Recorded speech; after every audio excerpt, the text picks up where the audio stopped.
Coba deh bayangin, kalau fisika itu sebenarnya sebuah bahasa.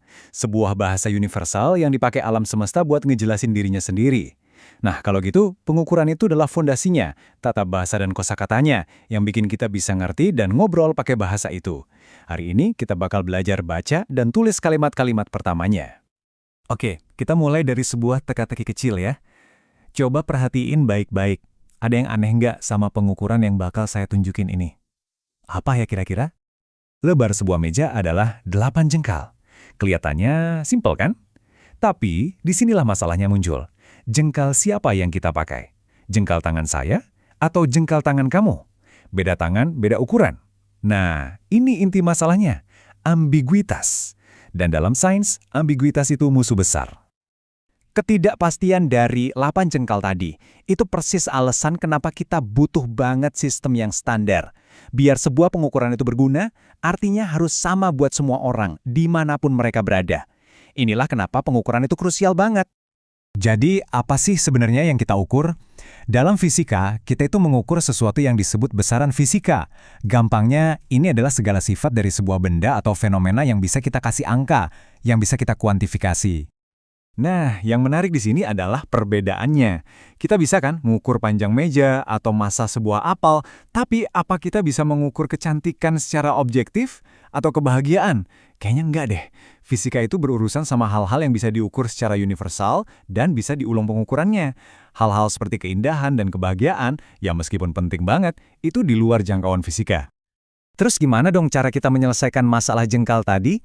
Komunitas ilmiah global akhirnya menciptakan sebuah solusi, satu bahasa universal untuk pengukuran. Sebelum ada standar global, kondisinya itu, kacau banget. Ada sistem MKS yang populer di fisika, ada CGS di kimia, terus ada lagi sistem British di beberapa negara. Coba bayangin deh kalau para insinyur mau bangun sesuatu yang rumit, tapi mereka pakai bahasa yang beda-beda. Pasti pusing kan? Akhirnya, pada tahun 1960, lewat sebuah konferensi internasional, dunia sepakat pakai satu sistem yang rapi dan modern. Namanya Sistem Satuan Internasional, atau biasa disingkat SI. Inilah yang jadi bahasa resmi sains dan teknik di seluruh dunia, yang membawa keteraturan dari kekacauan. Kalau SI, itu bahasa universal, berarti dia punya alfabetnya sendiri dong? Betul! Ada blok-blok bangunan fundamental yang membentuk setiap deskripsi fisik di alam semesta.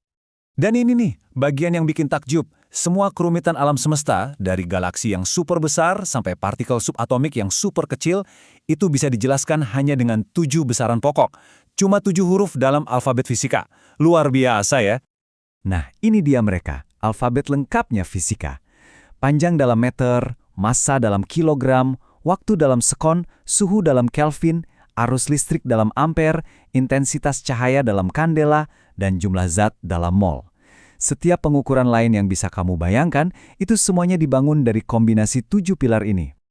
Dan ini keren banget sih buat nunjukin gimana para ilmuwan itu mengejar presisi tanpa henti. Coba lihat gimana definisi meter berevolusi. Awalnya dari bagian bumi, terus jadi sebuah benda fisik, lalu beralih ke konstanta alam kayak panjang gelombang cahaya, dan akhirnya pakai kecepatan cahaya itu sendiri sesuatu yang fundamental dan gak akan berubah dimanapun di alam semesta.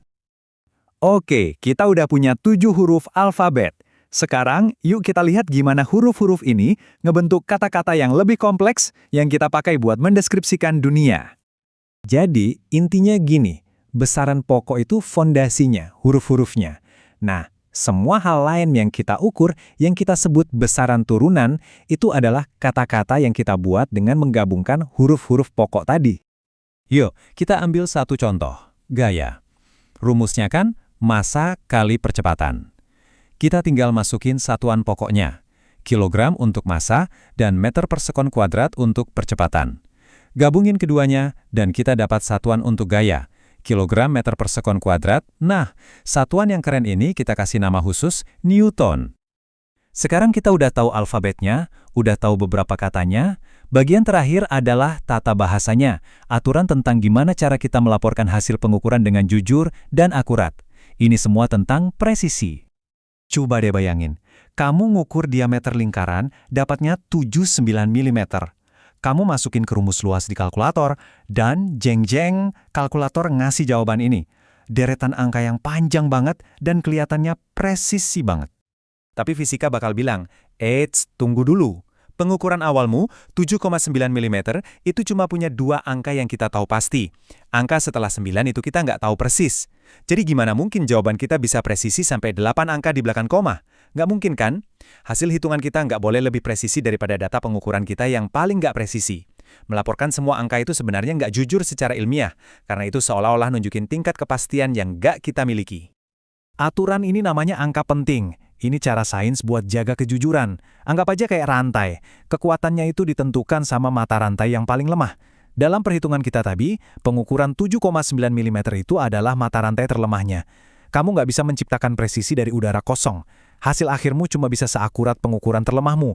Ini adalah cara untuk bilang, inilah yang saya tahu dengan pasti. Nggak lebih. Jadi, begitulah ceritanya. Dari jengkal yang ambigu sampai ke konstanta universal, kita udah lihat gimana manusia mengembangkan sebuah bahasa untuk berkomunikasi dengan alam semesta. Sekarang kamu udah tahu dasar-dasarnya, alfabet dan tata bahasanya. Pertanyaan yang tersisa adalah, apa yang ingin kamu tanyakan pada alam semesta?